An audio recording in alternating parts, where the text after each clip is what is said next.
Friends, आपका बहुत बहुत स्वागत है। आप लोग कैसे हैं? आशा है आप लोग बहुत ही अच्छे होंगे। तो अरिहंत एनसीईआरटी हिस्ट्री को जो है हम लोग देख रहे हैं। इसमें जो है आज हम लोग जो देखने वाले हैं अध्याय 7 को मौर्य काल। अध्याय 7 में जो है मौर्य काल दिया गया। मौर्य काल से संबंधित इसमें जितने भी प्रश्न आपके व्याख्या सहित दिए गए हैं उन सारे प्रश्नों को आज हम लोग देखने वाले हैं। इससे पहले हम लोग 6 अध्याय तक देख चुके हैं, जिसका प्ले लिस्ट बना है, आप देख सकते हैं। इसमें जो है आपके एनसीईआरटी 6 से लेकर जो 12वीं तक ओल्ड एवं जो है न्यू एनसीईआरटी बुक से जो है लिए गए हैं आपका, जो काफ़ी इंपॉर्टेंट है, आपके आने वाले एग्जाम के लिए काफ़ी इंपॉर्टेंट है।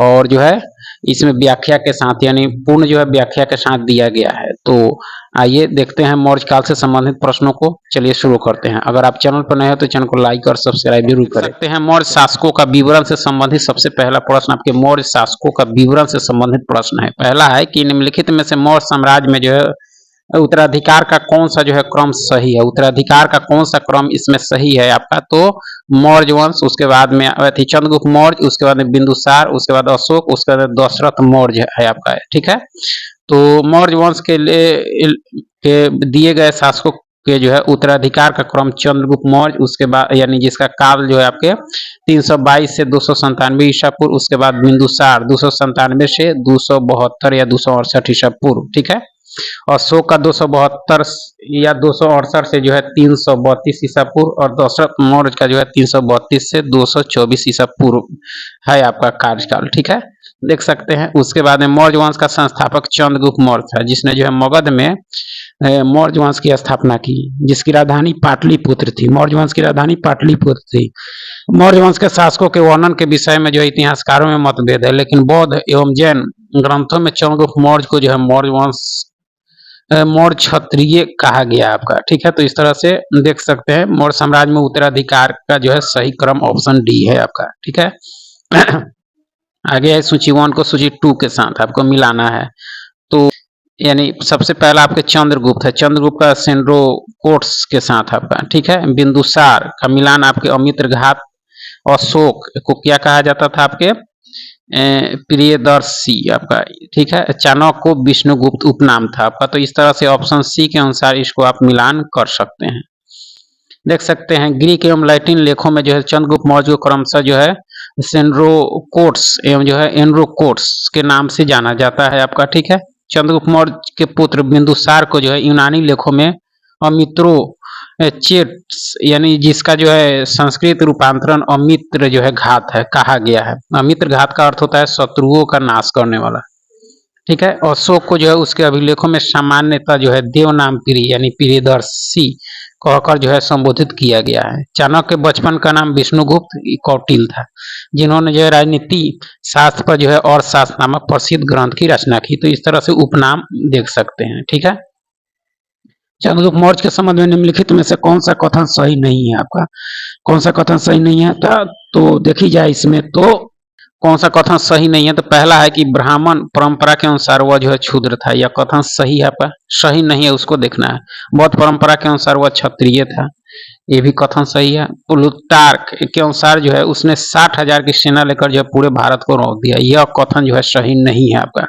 उसकी माता का नाम मूरा, जो नंदों के जो है रणवास में रहती थी, यह कथन सही है। तो तीसरा कथन सही नहीं, क्योंकि जस्टिन नामक यूनानी लेखक के अनुसार जो चंद्रगुप्त मौर्य ने अपनी जो है 60,000 नहीं आपका के अनुसार जो है चंद्रगुप्त मौर्य ने अपनी 6 लाख सैनिकों की जो है फौज लेकर सारे जो है भारत को रोक दिया।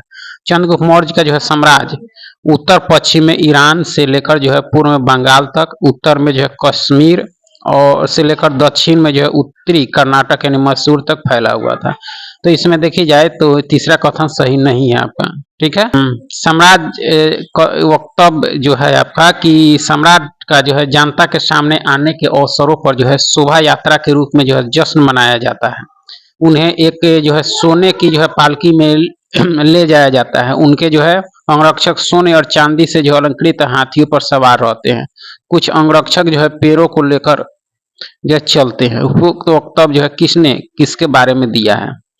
तो यह दिया है आपके मेगास्थनीज ने जो है यह आपके चंद्रगुप्त के बारे में यह स्टेटमेंट कहा है आपके। ठीक है, उपयुक्त वक्तव्य जो है मेगास्थनीज चंद्रगुप्त मौर्य के बारे में दिया है। मेगास्थनीज जो था आपका चंद्रगुप्त मौर्य के दरबार में पश्चिम एशिया के यूनानी राजा सेल्यूकस निकेटर का राजदूत था।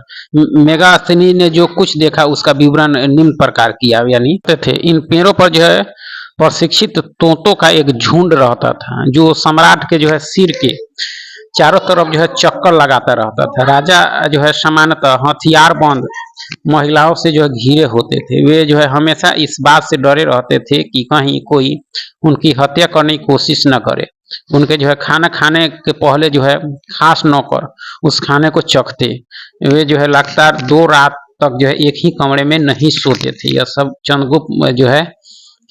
चंद्रगुप्त मौर्य के संबंध में स्टेटमेंट जो है आपके वक्तव्य जो है मेगास्थनीज ने लिखी है आपकी, ठीक है। चलिए आगे है कि जो है चंद्रगुप्त मौर्य द्वारा जो स्थापित मौर्य साम्राज्य में जो है भारत का कौन सा क्षेत्र शामिल नहीं था आपका, कौन सा क्षेत्र शामिल नहीं था आपका, तो बिहार था आपका, उड़ीसा था, तमिलनाडु नहीं था आपका, ठीक है, पूर्वोत्तर भारत नहीं था, बंगाल था आपका, ठीक है। तो इस तरह से देखी जाए चंद्रगुप्त मौर्य द्वारा स्थापित मौर्य साम्राज्य में जो है भारत का तमिलनाडु तथा पूर्वोत्तर भारत का क्षेत्र शामिल नहीं था। चंद्रगुप्त द्वारा जो है स्थापित साम्राज्य में पूरे बिहार तथा उड़ीसा और जो है बंगाल के बड़े भागों के अतिरिक्त जो है पश्चिमी और जो है उत्तर पश्चिम भारत और दक्कन के क्षेत्र जो है शामिल थे। उत्तर पश्चिम में तो मौर्यों का अधिपत्य कई ऐसे क्षेत्रों पर भी था जो ब्रिटिश साम्राज्य में जो है शामिल नहीं थे आपके। तो इस तरह से देख सकते हैं, ठीक है। मौर्य साम्राज्य के संबंध में निम्नलिखित कथनों पर विचार कीजिए और कौन से कथन सही है आपके। तो पहला कि मौर्य साम्राज्य के विस्तार की जानकारी इंडिका तथा अर्थशास्त्र से मिलती है, कथन सही है, ठीक है।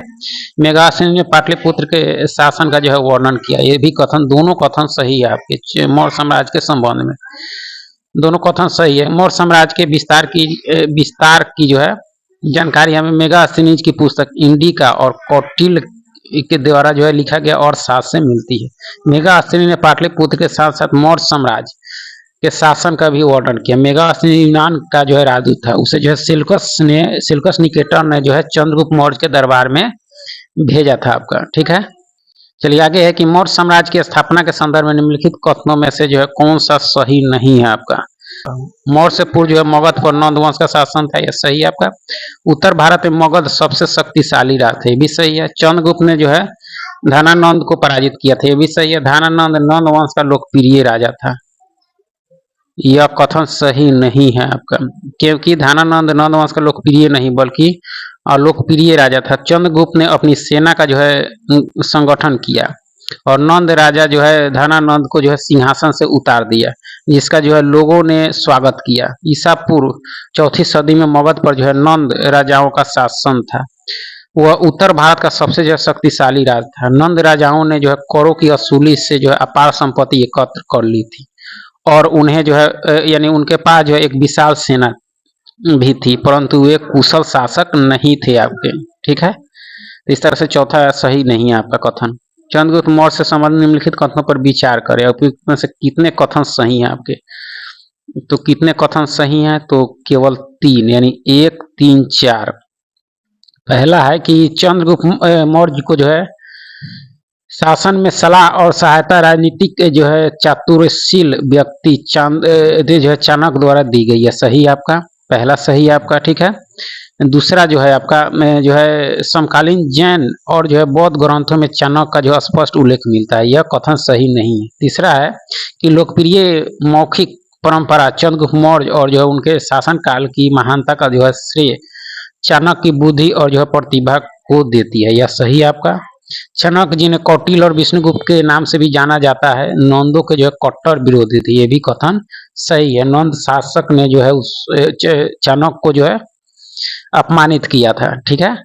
तो इस तरह से पहला, तीसरा, चौथा सही है। चंद्रगुप्त मौर्य स्पष्ट रूप से जो है एक महान शासक थे जिन्होंने अपने जो है व्यापक साम्राज्य पर जो है शासन करने के लिए एक मजबूत प्रशासनिक तंत्र का जो है विकास किया था। चाणक्य जो है राजनीतिक प्रशासन में अत्यंत विवेकशील तथा जो है चतुर व्यक्ति थे, जिन्होंने चंद्रगुप्त मौर्य को जो है शासन संचालन की सलाह तथा जो है सहायता दी थी आपका, ठीक है।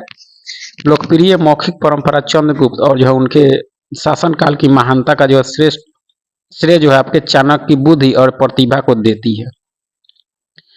चाणक्य जी ने जो कौटिल्य और जो है विष्णुगुप्त के नाम से भी जाना जाता है, एक ब्राह्मण थे और नंदों के जो है कट्टर विरोधी थे। उन्हें जो है नंदों को उखाड़ फेंकने और चंद्रगुप्त मौर्य को जो मगध का सम्राट बनाने में जो है सहायता करने की रणनीति तैयार करने का जो है श्रेय दिया जाता है। तो यह काफी निम्नलिखित में से कौन सा कथन सही नहीं है आपका? तो बिंदुसार ने 25 वर्षों तक शासन किया और उनकी जो है मृत्यु 272 ईसा पूर्व में हुई थी। यह सही आपका? सही नहीं है, उसको देखना आपका। अशोक बिंदुसार द्वारा चुना हुआ उत्तराधिकारी था, यह कथन सही नहीं है। बिंदुसार ने पश्चिम एशिया के जो है यूनानी राज्यों के साथ साथ अपने पिता की घनिष्ठ बातचीत की परंपरा को जो है जारी रखा, यह सही है। उसने अपने जो है पुत्रों को साम्राज्य के विभिन्न प्रांतों को जो है वायसराय के रूप में नियुक्त किया था, यह भी कथन सही है। तो दूसरा कथन सही नहीं है आपका, ठीक है।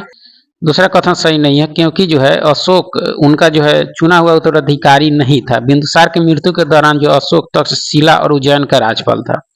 सत्ता के हुए संघर्ष में अशोक ने अपने भाइयों को जो है हराकर लगभग 268 ईसा पूर्व में जो है सत्ता हासिल की। यह तथ्य इस बात का घोतक है कि अशोक अपने पिता द्वारा जो है चुना हुआ उत्तराधिकारी नहीं था आपका, ठीक है। बिंदुसार के संबंध में निम्नलिखित कथनों पर विचार कीजिए और उपयुक्त में से कौन से कथन सही हैं आपके? कौन से कथन सही हैं आपके? तो बी है कि बिंदुसार के जो है शासन काल में साम्राज्य दक्षिण में जो है मैसूर तक फैल गया। यह कथन क्या है आपका? सही है। बिंदुसार की जो है दक्षिण के राज्यों के साथ मैत्री थी, ये भी सही है। केवल कलिंग प्रदेश, उड़ीसा और सुदूर दक्षिण के राज्य उनके साम्राज्य में नहीं थे, ये भी कथन, तीनों कथन आपके बिंदुसार के संबंध में क्या है? सही है आपका। देख सकते हैं सभी कथन सही है। बिंदुसार के शासन काल में मौर्य साम्राज्य दक्षिण में मैसूर तक फैल गया था। इस प्रकार उनके साम्राज्य में लगभग जो है पूरा देश जो शामिल था। बिंदुसार की जो है दक्षिण के राज्यों के साथ मैत्री थी, इसलिए उसने जो है उन राज्यों पर जो है कभी आक्रमण नहीं किया था। बिंदुसार के काल में जो है केवल कलिंग प्रदेश यानी उड़ीसा और सुदूर दक्षिण के राज्य ही उसके जो है साम्राज्य में नहीं थे। कलिंग के लोग जो है मौर्य के अधीन नहीं रहना चाहते थे, इसलिए अशोक को जो है उन पर आक्रमण करना पड़ा आपका, ठीक है। राजा अशोक पर दिए गए कथनों पर विचार कीजिए और कूट की सहायता सही उत्तर का चयन करें, यानी सही उत्तर कौन सा है आपका? तो अशोक मगध जो है महाजन पद की एक प्रसिद्ध शासक थी, यह कथन सही नहीं है आपका। अशोक के अभिलेख पाली भाषा और ब्राह्मणी लिपि में थे, ये भी कथन जो है सही नहीं है। अशोक अकेले एक ऐसे राजा थे जिन्होंने युद्ध जीतने के बाद जो है विजित प्रदेश का जो है त्याग कर दिया। यह तीसरा कथन ही मात्र सही है आपका, कथन सही है। कलिंग तटवर्ती उड़ीसा का जो है प्राचीन नाम है। अशोक ने जो है कलिंग को जीतने के लिए जो है एक युद्ध लड़ा, लेकिन युद्ध जनित हिंसा और खून खराबा देखकर जो है उन्हें युद्ध से जो है वितृष्णा हो गई। उन्होंने जो है निर्णय लिया कि वे भविष्य में कभी युद्ध नहीं करेंगे। इस प्रकार अशोक अकेले एक ऐसे राजा थे जिन्होंने युद्ध जीतने के बाद विजित प्रदेश का जो है त्याग कर दिया। पहला और दूसरा सही है क्योंकि अशोक जो है मगध महाजन पद के नहीं बल्कि मौर्य वंश के जो है सबसे प्रसिद्ध शासक थे। वे ऐसे पहले शासक थे जिन्होंने जो है अभिलेखों द्वारा जनता तक अपने संदेश पहुंचाने की कोशिश की। अशोक के जो है ज्यादातर अभिलेख प्राकृत भाषा और ब्राह्मणी लिपि में है, न कि पाली में आपका, जबकि इसमें दे रहा था आपका पाली, इसलिए क्या हो गया?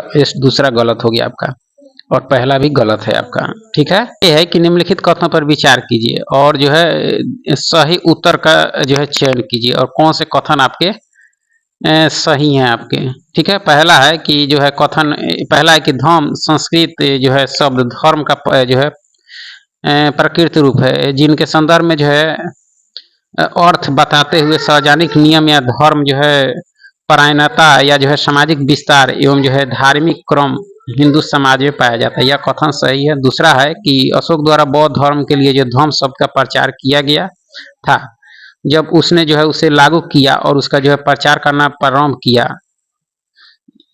ये इसमें से कौन से कथन आपके सही हैं? तो ऑप्शन सी के अनुसार यानी पहला सही और दूसरा गलत है आपका। दूसरा गलत है। जो है देखी जाए तो धर्म संस्कृत शब्द धर्म का जो है प्रकृत रूप है, जिसके संदर्भ में अर्थ बताते हुए जो है सार्वजनिक नियम या धर्म परायणता या जो है सामाजिक विस्तार एवं जो है धार्मिक क्रम हिंदू समाज में पाया जाता है। अशोक ने धर्म जो है नीति का अनुप्रयोग अपने जीवन काल में जो है कलिंग युद्ध के पश्चात किया। उसने जो है हिंसात्मक मार्ग का परित्याग कर दिया। अशोक ने जो है बौद्ध धर्म के प्रचार प्रसार के लिए नहीं बल्कि वैश्विक शांति के लिए अहिंसा का जो है मार्ग प्रशस्त करने हेतु धर्म का जो है प्रचार प्रसार किया आपका, ठीक है। तो बौद्ध धर्म के प्रचार प्रसार के लिए नहीं किया, इसमें कह रहा है बौद्ध धर्म के लिए किया, तो इसलिए दूसरा कथन सही नहीं है आपका। सम्राट अशोक के समय निम्नलिखित कथनों पर विचार कीजिए और कौन से कथन सही हैं आपके। तो पहला है कि बौद्ध परंपरा के अनुसार उसने जो है 99 भाइयों की हत्या की थी, सही है आपका। अभिलेखों में उनका नाम जो है देवनाम प्रियदर्शी मिलता है, ये भी सही है। अशोक के अभिलेख केवल शिलाओं पर उत्कीर्ण मिलते हैं, यह कथन सही नहीं है आपके, शिलाओं पर नहीं आपके, ठीक है। उत्कीर्ण नहीं बल्कि ये जो है गुहा लेख के रूप में भी जो है पाए गए हैं, जैसे जो है बराबर की पहाड़ियों पर बनी जो है गुफाओं पर उत्कीर्ण अभिलेख। अशोक के जो है अभिलेखों को 5 श्रेणियों में बांटा गया है: दीर्घ शिलालेख, लघु शिलालेख, पृथक शिलालेख, दीर्घ स्तंभलेख और लघु स्तंभलेख। तो इसलिए देखी जाए तो तीसरा कथन इसमें आपका सही नहीं है, पहला और दूसरा सही है, ठीक है, सही है। बौद्ध परंपरा के अनुसार अशोक अपने जो है आरंभिक जीवन में अति क्रूर था, अपने जो 99 भाइयों की हत्या करके वह राजगद्दी पर बैठा। प्रथम लघु अभिलेख को जो है छोड़कर अन्य सभी अभिलेखों में अशोक को जो है देवनाम प्रिय या प्रियदर्शी, देवनाम प्रिय प्रियदर्शी, देवों का प्यारा नाम से जो है संबोधित किया गया आपका, ठीक है। तो इस तरह से देखी जाए तो पहला दूसरा सही है, तीसरा कथन सही नहीं है। निम्नलिखित में से कौन सा युग जो है सही सुमेलित नहीं है आपका। प्रथम शिलालेख पशु बलि की निंदा की गई है, सही है। चौथा शिलालेख जो है भेरी घोष की जगह जो है धम घोष की घोषणा की गई, है भी सही है आपका। छठा शिलालेख तीर्थ यात्राओं का उल्लेख, यह सही नहीं है। नौवां में शिष्टाचार का उल्लेख, यह सही है। तीसरा में जो है छठा में तीर्थ यात्राओं का उल्लेख नहीं है, बल्कि तो छठे शिलालेख में जो है आत्मनियंत्रण की जो है शिक्षा दी गई है आपका, ठीक है। बल्कि इसके जो है 7वें और 8वें शिलालेख में अशोक ने जो है तीर्थ यात्राओं का उल्लेख किया, यानी 7वें 8वें में से तीर्थ यात्राओं का उल्लेख है और तीसरे में जो है आत्मनियंत्रण की शिक्षा दी गई, तो इसलिए तीसरा युग सुमेलित आपका नहीं है, ठीक है। अशोक के अभिलेख के संदर्भ में निम्नलिखित कथनों पर विचार कीजिए और कौन से कथन सही है आपके। तो उसने जो है प्रजा को संबोधित करने के लिए जो अभिलेखों का सहारा लिया, कथन सही है। अशोक के जो अभिलेख केवल ब्राह्मणी लिपि में लिखित है, यह कथन सही नहीं है। अशोक के अभिलेख अभी तक जो है 45 स्थानों और कुल जो 182 पठांतरों से जो है पाए गए हैं, तो तीसरा सही है, दूसरा कथन सही नहीं है कि ब्राह्मणी लिपि में लिखित है केवल।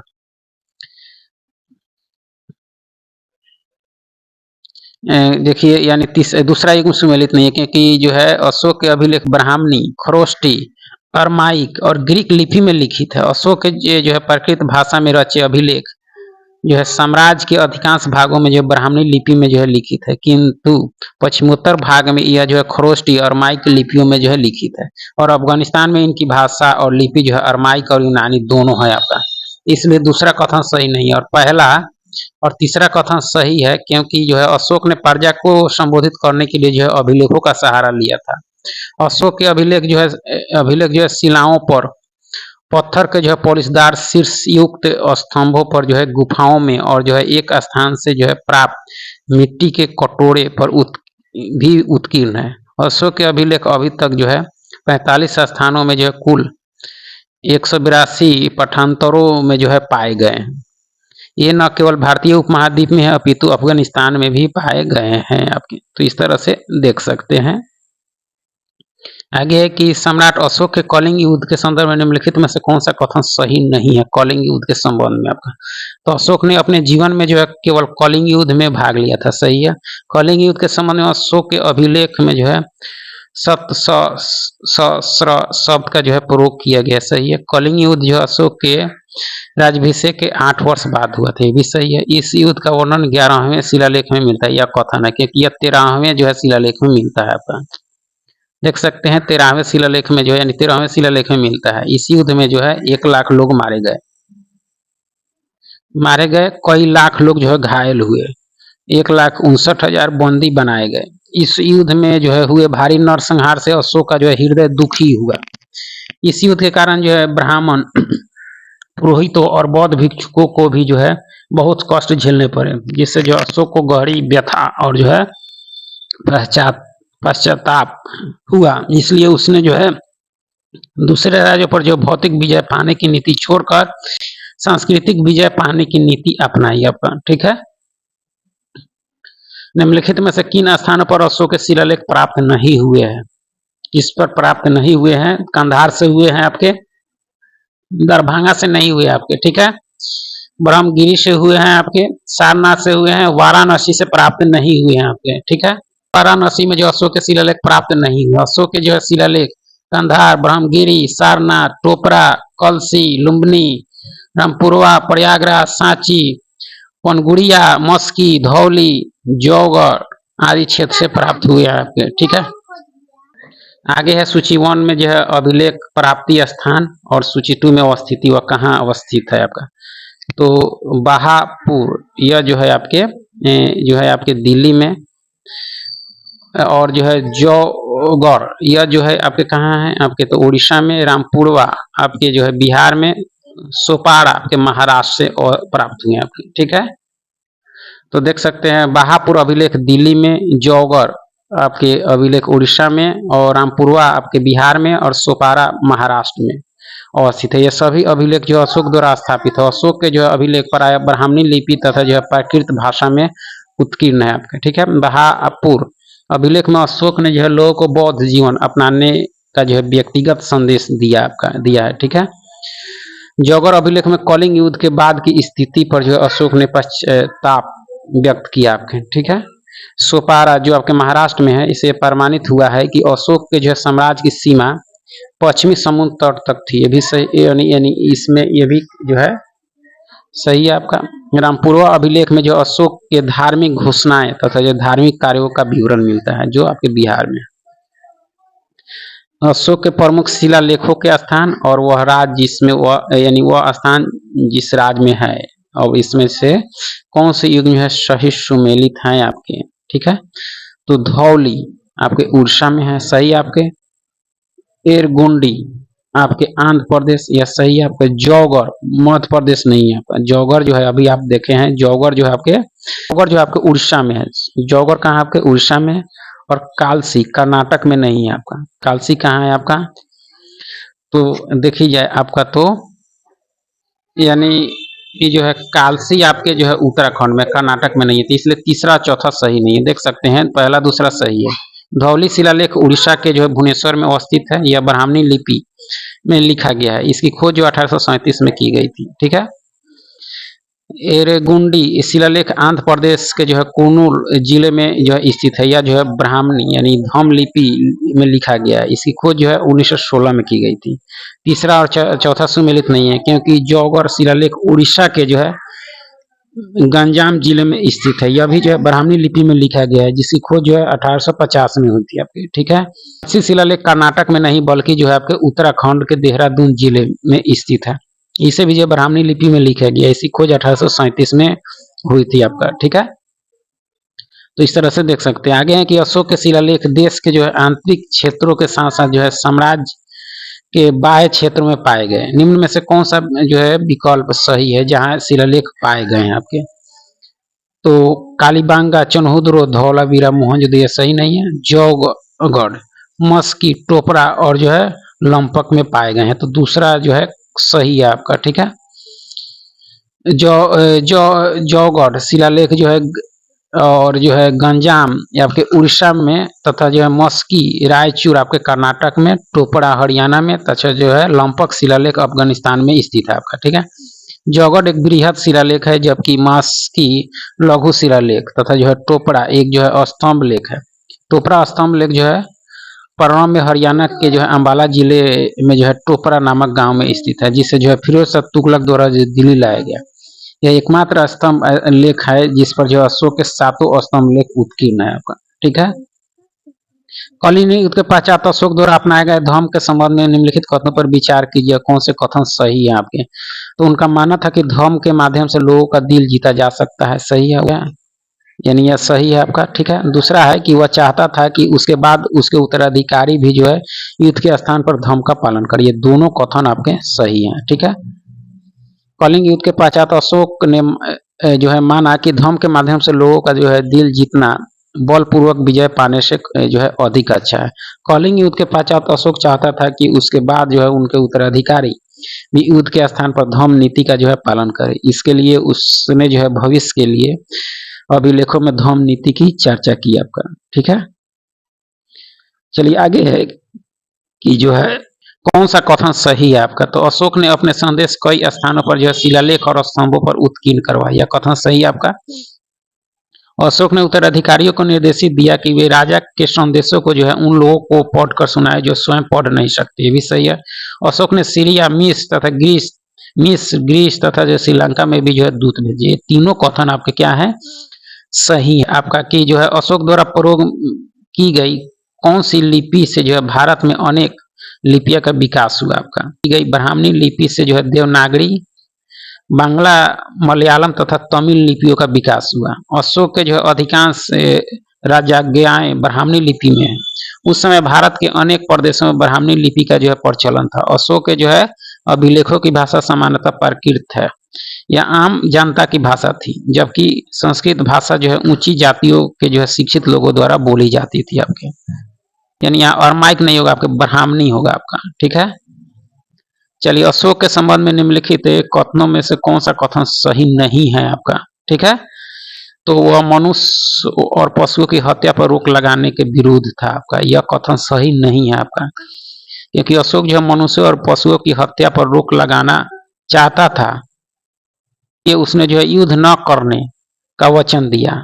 ठीक है, उसने जो है धार्मिक अनुष्ठानों में पशुओं की बलि देने पर जो है प्रतिबंध लगाया, क्योंकि वह जो है इसे क्रूर कार्य समझता था। वह यह भी सोचता था कि जो है लोग मांस न खाए। उस समय जो है उसके अपने रसोई घर में प्रतिदिन 2 मोर और जो है 1 हिरन राजा के लिए जो है पकाए जाते थे। इस पर भी जो है उसने रोक लगा दी थी आपका। ठीक है, तो पहला कथन क्या है, सही नहीं है। दूसरा है कि वह धार्मिक सौहार्द का पक्षधर था, सही है। उसने जो युद्ध न करने का वचन दिया, भी सही है। उसने जो है धार्मिक अनुष्ठानों में पशुओं की जो है बलि पर प्रतिबंध लगाया, ये भी कथन सही है आपका। ठीक है, निम्नलिखित कथनों पर विचार कीजिए। ठीक है, कौन से कथन सही है आपके, कौन से सही है आपके। तो अशोक के उत्तराधिकारी दुर्बल थे, जिसके कारण जो है साम्राज्य का पतन प्रारंभ हो गया, ये भी सही, यह सही है आपका। अति केंद्रीयकृत प्रशासन का कारण मौर्य साम्राज्य का पतन हो गया, ये दोनों कथन आपके सही हैं। ठीक है, क्योंकि जो है अशोक के उत्तराधिकारी दुर्बल थे, वे साम्राज्य का जो है शासन अच्छी तरह संभाल न सके। अति केंद्रीकृत प्रशासन के कारण मौर्य साम्राज्य के जो है विभिन्न प्रांत अलग होने लगे और अंत में स्वतंत्र बन गए आपके। ठीक है, 2 कथन दिए गए हैं, कथन ए और दूसरे कारण दिए गए हैं। तो इसमें देखा जाए तो मौर्य साम्राज्य के पतन अशोक के बाद जो प्रारंभ हो गया, यह क्या है, कथन सही आपका। अशोक ने जो धम्म विजय की नीति का अनुसरण किया और जो है अपनी सेना विघटित कर दी, यह कथन सही नहीं है। यानी पहला सही है, आर आपके यानी कारण गलत है आपका। देख सकते हैं ए सही है किंतु आर गलत है। मौर्य साम्राज्य के पतन के लिए जो है उससे कमजोर उत्तराधिकारियों के जो है मुख्य रूप से जिम्मेदार माना जाता है। अशोक की मृत्यु के पश्चात मौर्य शासक जो है उतने अधिक सक्षम सिद्ध नहीं हुए जो विशाल जो है मौर्य साम्राज्य को जो है संभाल सके। इस कारण जो है मौर्य साम्राज्य का शीघ्र विघटन जो है प्रारंभ हो गया। उत्तराधिकारियों के जो है आपसी संघर्ष के कारण इनकी जो है दुर्बलता सार्वजनिक होने लगी। अशोक ने जो है धम्म विजय की नीति का जो अनुसरण जो है कलिंग युद्ध के पश्चात ही जो है प्रारंभ कर दिया था। उसने जो है भविष्य में कभी भी युद्ध न करने का निर्णय लिया, परंतु मौर्य सम्राट की जो है सुरक्षा के उद्देश्य से अशोक ने अपनी सेना विघटित नहीं की थी आपका। ठीक है, चलिए आगे। हजारों वर्ष पूर्व जो है पहले लोगों ने जो है रेशम मार्ग यानी सिल्क रूट की जो है यात्रा किस जो है माध्यम से की आपके। तो यह जो की आपके पैदल की, घोड़े की सवारी से की और आपके ऊंट की सवारी से, बैलगाड़ी से नहीं की आपका। ठीक है, हजारों वर्ष पूर्व जो है लोगों ने रेशम मार्ग की यात्रा जो है पैदल, घोड़े की सवारी और ऊंट की सवारी से की। चीन ने जो है सर्वप्रथम रेशम जो है बनाने की तकनीक का जो है आविष्कार किया। चीन द्वारा जो है उपयोग की जाने वाली विधि को जो है हजारों वर्षों तक जो है गुप्त रखा गया। चीन के जो लोग पैदल पैदल, घोड़े की सवारी और ऊँटों की सवारी करते हुए जो दूरस्थ देशों में गए थे, वे अपने साथ जो है रेशम लेकर गए थे आपका। ठीक है, उन्होंने जो है जिन रास्तों का जो अनुसरण किया उन्हें जो है सिल्क रूट के नाम से जो है जाना जाने लगा। कालांतर में रेशम मार्ग को जो है कुषाणों द्वारा नियंत्रित किया जाता था। उन्होंने लगभग जो है 2000 वर्ष पहले जो है मध्य एशिया एवं जो है उत्तर पश्चिम भारत पर जो है शासन किया था आपका।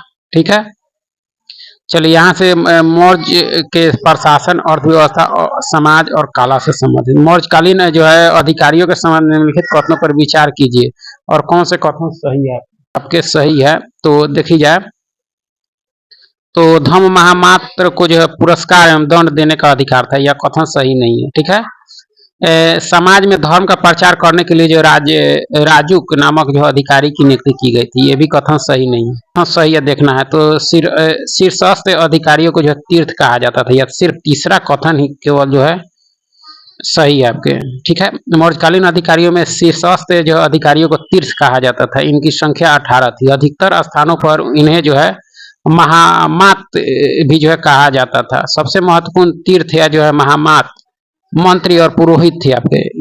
इनका जो है साम्राज्य के अन्य जो अधिकारियों पर प्रत्यक्ष नियंत्रण होता था आपका। ठीक है, तो इस तरह से देख सकते हैं। दूसरा कथन सही नहीं है क्योंकि जो है अशोक ने जो है नारी सही समाज के विभिन्न वर्गों के बीच धर्म प्रचार करने के लिए जो है राजुक को नहीं बल्कि जो है धम्म महामात्र नियुक्त किए थे आपके। धम्म महामात्र को जो है दंड देने का अधिकार नहीं था। मौर्यकालीन समाज में न्याय कार्य करने के लिए जो है राजकों को भी जो है नियुक्त की गई। इन्हें जो है कर संग्रह के अधिकार भी जो है प्राप्त थे। इनके द्वारा जो है जो है प्राणियों पर भी जो है शासन करने का उल्लेख मिलता है आपका। ठीक है, मौर्यकालीन प्रशासनिक व्यवस्था के संबंध में निम्नलिखित में से कौन से कथन सही नहीं है आपके। तो समाहर्ता राजकोषीय कोषागार का संरक्षक होता था, यह कथन सही नहीं है। सही नहीं है। ठीक है, नहीं, दूसरा है कि सन्नी घात भंडारागार का जो है संरक्षक होता था, यह सही है। प्रशासन के शीर्ष पर जो है सम्राट होता था, यह भी सही है आपका। केंद्रीय प्रशासन प्रांतों में विभाजित है, कथन सही था आपके। तो पहला सिर्फ कथन इसमें क्या है सही नहीं है क्योंकि जो है मौर्यकालीन प्रशासनिक व्यवस्था में जो है समाहर्ता का जो है निर्धारण का जो है सर्वोच्च समाहर्ता जो है आपके कर निर्धारण का जो है सर्वोच्च अधिकारी होता था, जिसे जो है वित्त मंत्री भी कहते थे। राज्य को जो है समाहर्ता के चलते जो नुकसान होता था उसे जो अधिक महत्व दिया जाता था। कर निर्धारण का जो है ऐसा विशद संगठन जो है पहली बार मौर्य काल में ही जो है देखा जाता है आपका। ठीक है, निम्नलिखित कथनों पर विचार करें। कथन और दो कथन दिए गए, इसमें कौन से कथन सही हैं और कौन से। तो पहला कथन कहता है कि सम्राटों को अधिक जो है संसाधनों की जरूरत थी क्योंकि उनका जो है साम्राज्य बड़ा था और उनकी जो है सुरक्षा के लिए एक बड़ी सेना चाहिए थी आपका, यह सही है आपका। ठीक है, करों एवं शुल्कों को एकत्र करने के लिए जो अधिक संख्या में जो है अधिकारी नियुक्त किए गए, ये दोनों कथन जो है आपके क्या है सही है आपके। ठीक है,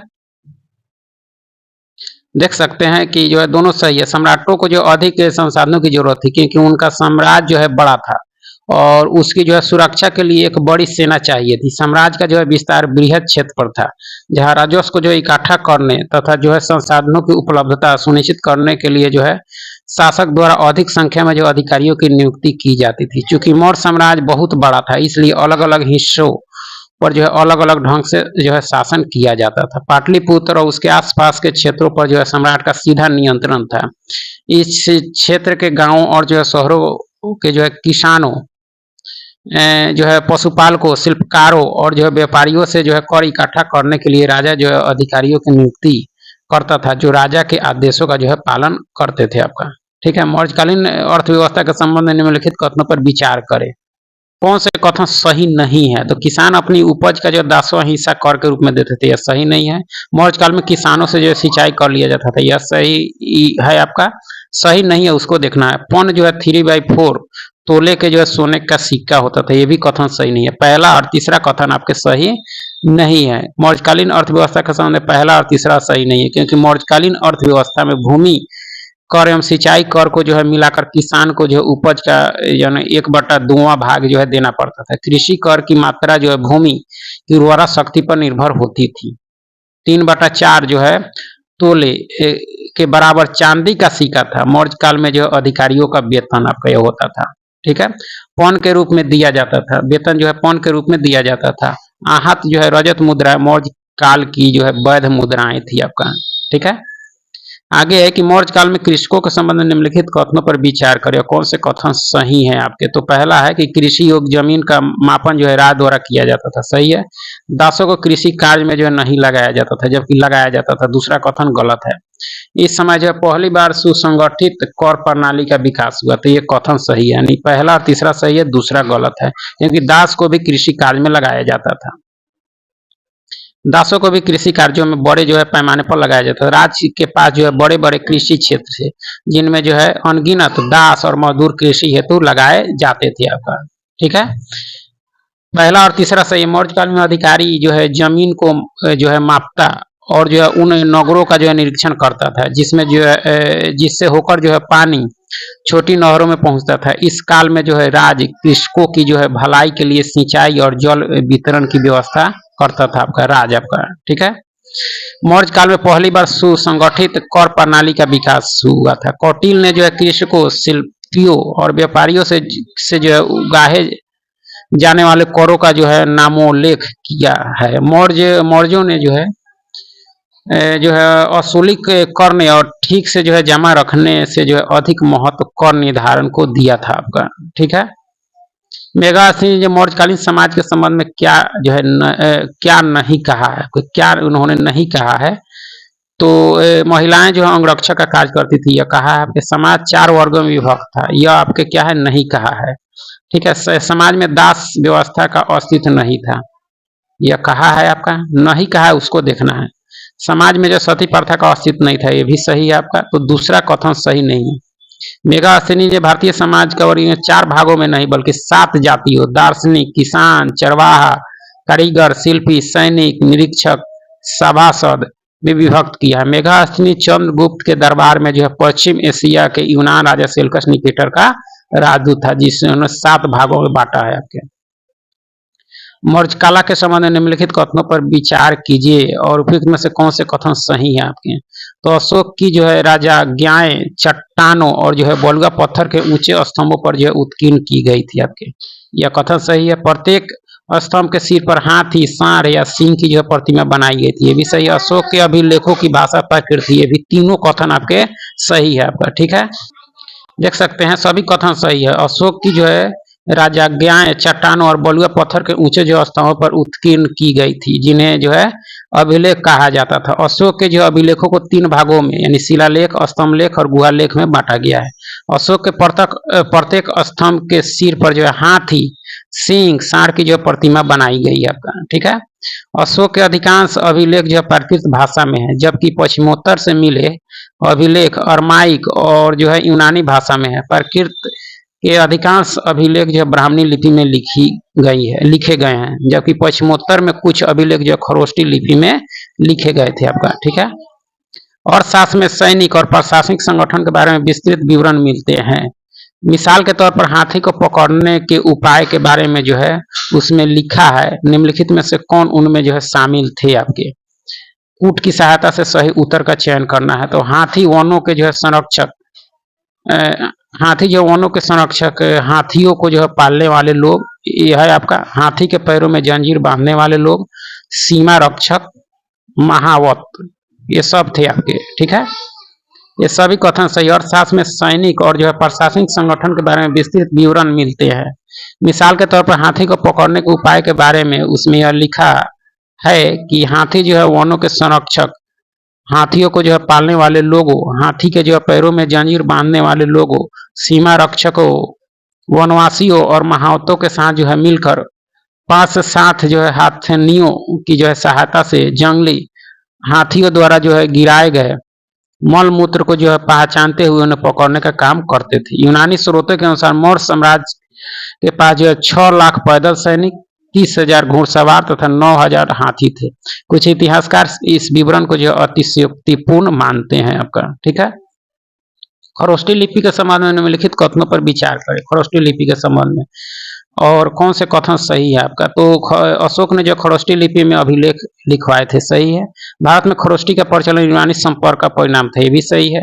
भारत में इसका पहला प्रयोग जो है द्वितीय प्रथम शताब्दी ईसा पूर्व में हुआ था। ये तीनों कथन सही है आपके। दिए गए में सारे कथन सही है। अशोक ने जो साम्राज्य के पश्चिमोत्तर क्षेत्र में खरोष्टी लिपि में जो है अभिलेख लिखवाए थे। जेम्स प्रिंसेप ने जो है खरोष्टी में लिखे अभिलेखों की भाषा की पहचान जो है प्राकृत के रूप में की थी, इसलिए जो है लंबे अभिलेखों को पढ़ना जो है सरल हो सका आपका। भारत में खरोष्टी का प्रचलन यूनानी संपर्क का परिणाम था।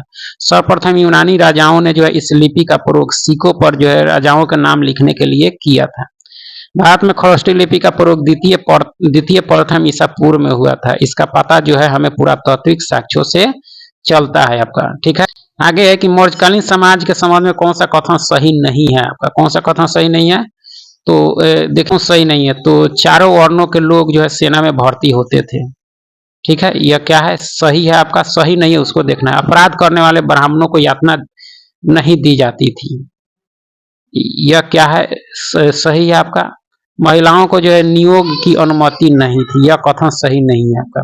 मोक्ष की अवधारणा विकसित हो चुकी थी, यह कथन सही है। तो तीसरा कथन सही नहीं है, क्योंकि मौर्यकालीन समाज में महिलाओं को जो है पुनर्विवाह या नियोग की अनुमति थी। इन काल में जो स्त्रियों की स्थिति स्मृति काल की अपेक्षा अधिक सुरक्षित थी। कौटिल्य ने जो है स्त्रियों को विवाह विच्छेद तलाक की अनुमति दी थी, इसके लिए उसने जो है मोक्ष शब्द का प्रयोग किया। इसमें देखी जाए तो सारे कथन सही है, तीसरे कथन छोड़ के आपके। मौर्यकालीन प्रशासन के संबंध में निम्नलिखित कथनों पर विचार कीजिए और कौन से कथन आपके सही हैं आपके। तो नौकरशाही की आवश्यकता जीते हुए क्षेत्रों का जो है समान रूप से पुनर्गठन करने के लिए नहीं, अपितु जो है राजस्व का जो प्रवाह सुनिश्चित करने के लिए पड़ती थी आपके। तो यह कथन सही है। प्रांतीय प्रशासन का प्रधान जो है कुमार होता था, जो राजा के प्रतिनिधित्व के रूप में इन प्रांतों पर जो है शासन करता था। कुमार को जो है सम्राट द्वारा सहायता प्रदान की जाती थी, यह कथन सही नहीं है। सिर्फ देखी जाए तो आपका पहला कथन ही सही है, दूसरा कथन सही नहीं, क्योंकि मौर्य प्रशासन में जो है प्रांतीय प्रशासन का जो है प्रधान कुमार होता था, जो राजा के प्रतिनिधित्व के रूप में प्रांतों पर जो है शासन करता था। कुमार को सम्राट के द्वारा नहीं बल्कि अमात और जो है मंत्रिपरिषद द्वारा सहायता प्रदान की जाती थी। इस संगठनात्मक ढांचे में जो है शाही स्तर पर सम्राट और जो है उसकी मंत्रिपरिषद होती थी। साम्राज्य के जो है उत्कर्ष काल में जो है मुख्यतया जो है राजस्व प्रशासन से संबंधित अधिकारियों के समूह का उल्लेख किया गया है। तो इस तरह देखी जाए तो पहला कथन सही है, दूसरा कथन गलत है मौर्यकालीन प्रशासन के संबंध में। आगे के निम्नलिखित कथनों पर विचार कीजिए और कौन से कथन सही हैं आपके। तो पहला कि स्ट्रोबो के अनुसार भारत में दास प्रथा नहीं थी, यह सही है आपका। दासों को कृषि कार्यों में नहीं लगाया जाता था, जबकि लगाया जाता था, यह गलत है। दासों को संपत्ति रखने का अधिकार था, यह गलत है आपका। यानी इसमें देखना है कि सही नहीं, यह सही है, यानी पहला और तीसरा कथन सही है, दूसरा कथन आपका गलत है आपका। पहला तीसरा सही है। स्टोबो एवं मैगजीन्स के अनुसार जो है भारत में दास प्रथा नहीं थी, परंतु इस बात में कोई संदेह नहीं कि भारत में जो है गृह दास वैदिक काल से पाए जाते थे। ठीक है, मौर्य काल में दासों की स्थिति संतोषजनक थी, उन्हें संपत्ति रखने और बेचने का अधिकार प्राप्त था। दूसरा सही नहीं, क्योंकि मौर्य काल में दासों को कृषि कार्यों में बड़े पैमाने पर लगाया गया। राज के पास जो है बड़े बड़े कृषि क्षेत्र से जिनमें अनगिनत दास लगाए जाते थे आपका। ठीक है,